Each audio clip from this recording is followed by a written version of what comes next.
I hate my teenage daughter. What's going on? Oh my God, who's pregnant? Single mothers Nikki and Annie have inadvertently turned their teenage daughters into their worst nightmare, a pair of spoiled, popular monsters.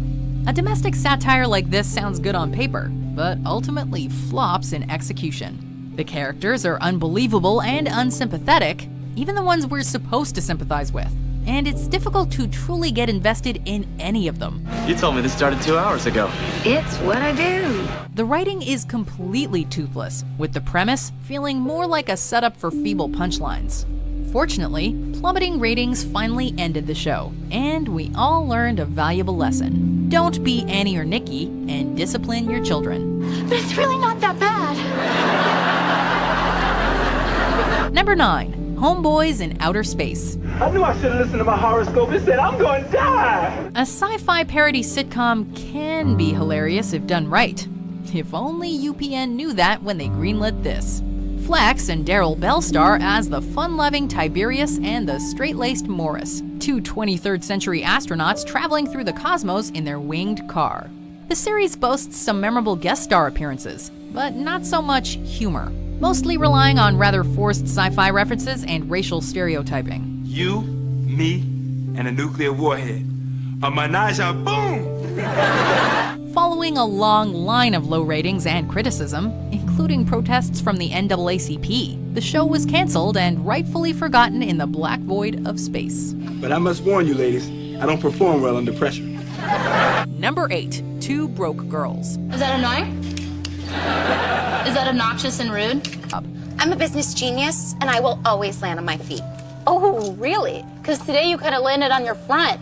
Unfortunately, any potential the series had was quickly swept away in the final product.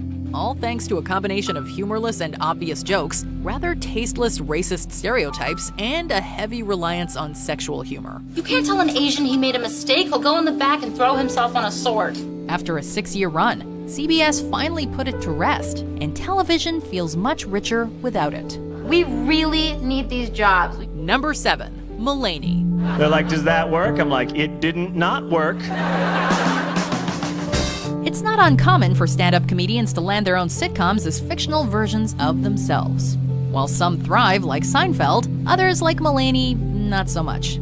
To better explain, comedian John Mulaney portrays himself being hired to do work for a comic legend while trying to make time for his roommates, a wound-up trainer and a fellow stand-up comic. There's no such thing as ghosts.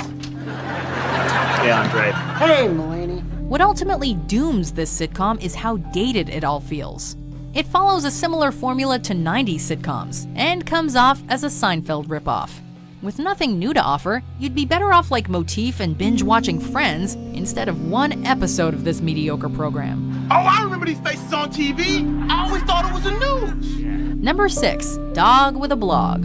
No, wait. I didn't get to that part of my blog yet. I'll do that after my new product review. In recent years, Disney's had a reputation for producing horrible teen and tween sitcoms, and this is just one example.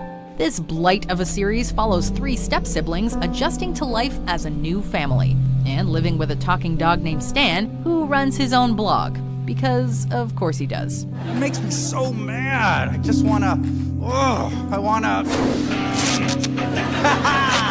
While there is a heartwarming feeling with the dog bringing the family closer together, the sentiments feel cheesier than intended, especially when mixed with the hokey acting, unimaginative writing, annoying characters, and generous amount of cliched jokes. And in the story, a bad thing happens. And I'm talking butts scooting on hot asphalt bad. As you probably guessed, Disney screwed the pooch with this show. Pun empty. I totally lost it. I'm never gonna get this. While the premiere had successful ratings, it was all downhill from there. And trying to compete with American Idol didn't help either.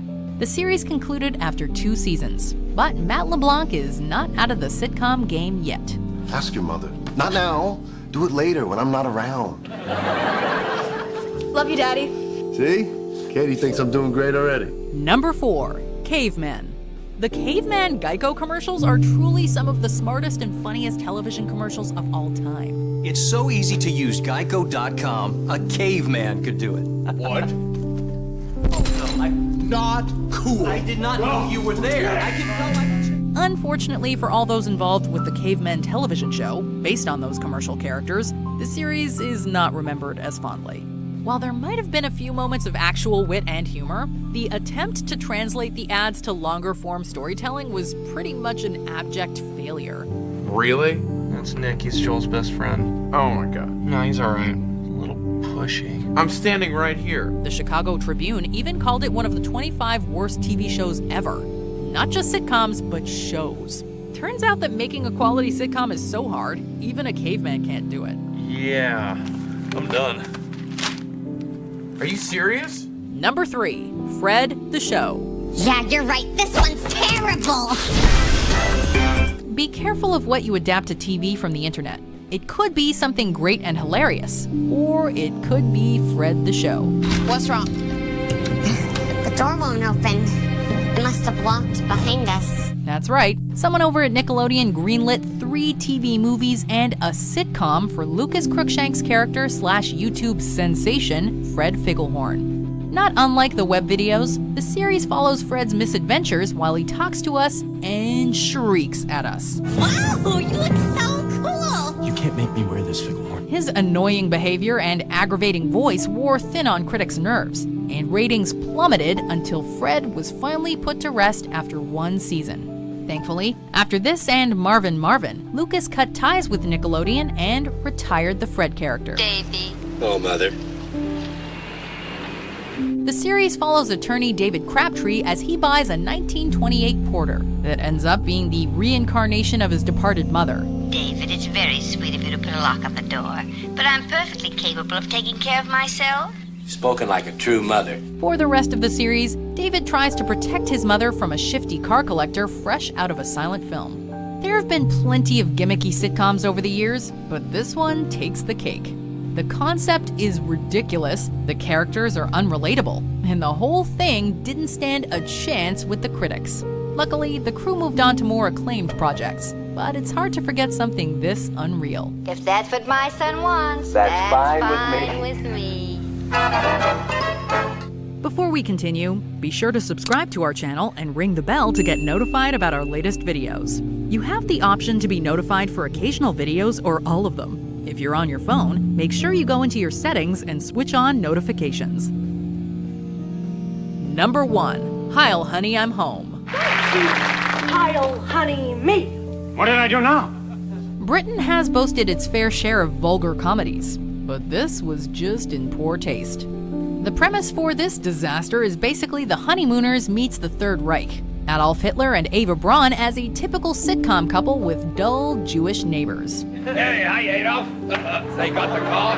Only I'm running a little late. It's not a problem. I'll pay for the gasoline. Obviously a controversial topic, the series was designed as a spoof of the idea that anything and everything could be a sitcom, even having the German characters speak with Brooklyn accents. Ava, babe, please.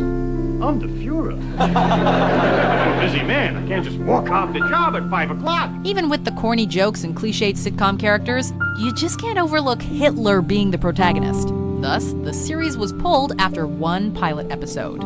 It's for the best anyway, as there are far better ways to parody the Nazi leader. I'll myself raise